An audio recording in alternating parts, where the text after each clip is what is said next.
Assalomu alaykum. Bugun sizlarga gripp kasalligini tushuntirib beraman. Bu video orqali sizlar gripp kasalligini aniq uy sharoitida davolaysiz. Ketgan vaqtingizga umuman achinmaysiz. Bo'lmasa ketdik.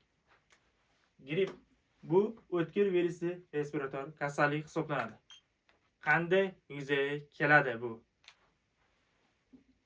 Patogenezi yuqishida grippni 3 ta turi bor. A ko'proq B va C turlar. Qolgan turlari ham bor. Bu kamdan kam O'zbekistonda asosan 3 ta turi ko'proq uchraydi. O'sha gripp virus orqali sizlar yuqadi. Bu viruslar nafas yo'llariga aksirish, gaplashayotgan paytingizda kontakt bo'lgan holatda bu virus tushadi va mikroorganizmni zararlaydi. Zararlaydi deganda, ya'ni epiteliy qavatini zararlash evaziga o'sha joyga gripp virusi tushadi. Tushgandan so'ng bemorda aksirish, isitma chiqishi, holsizlik holatlari yuzaga keladi. Og'ir holat degan bo'lsa, yo'tal, pnevmoniya holatga, bronxit holatiga o'tib ketishi mumkin. Buning uchun siz uning turlarini bilishingiz kerak.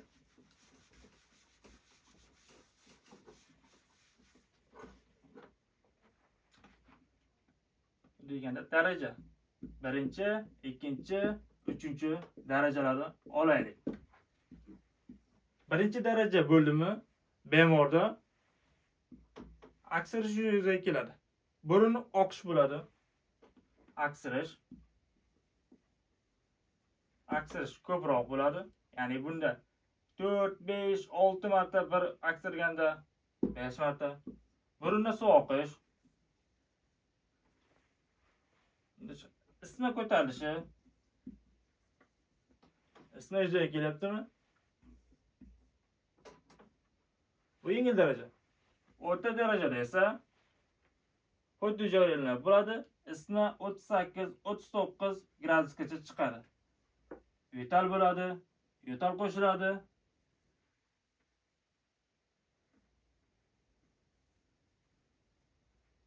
Og'ir darajalarda esa holsizlik.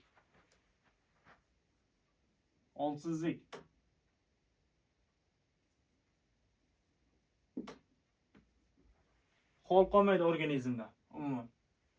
Boshda ko'proq peshona qismida. Peshona qismida ko'proq kuchli og'riq bo'ladi. Yo'tal.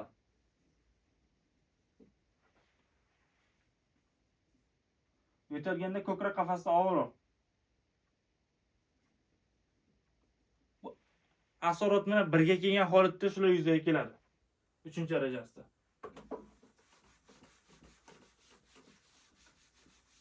Qanday belgilar yuzaga kelishini aytdim. Endi davolashda tushuntirib beraman. Yengil holatda bo'ladigan bo'lsa, birinchi navbatda biz ko'proq suyuqlik ichishimiz kerak.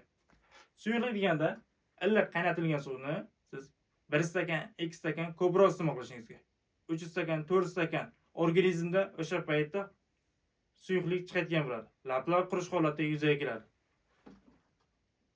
Iliq suv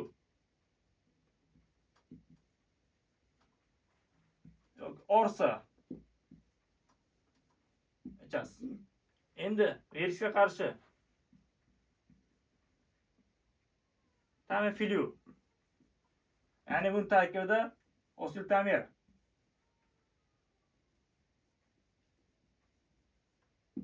bor. Bular bolaning yoki katta odamning tabletka bo'ladigan bo'lsa, kattalarga 2 mahaldan 5 kun qo'llaysiz. Serum shaklida bo'ladigan bo'lsa, bolalarga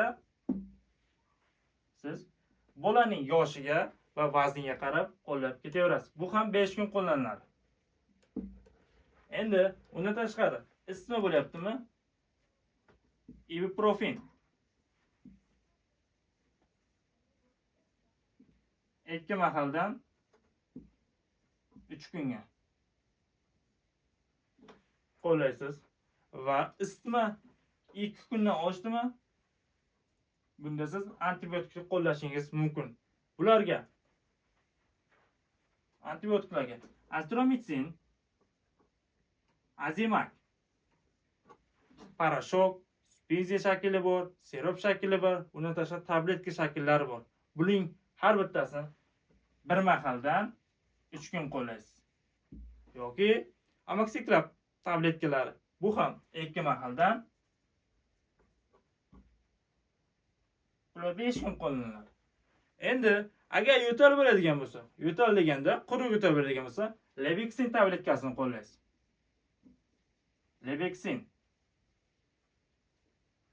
2 mahaldan kattalarga 5 kunga quruq yo'tal bo'lsa. Agar balg'amda bo'ladigan bo'lsa, asisi Ambraxol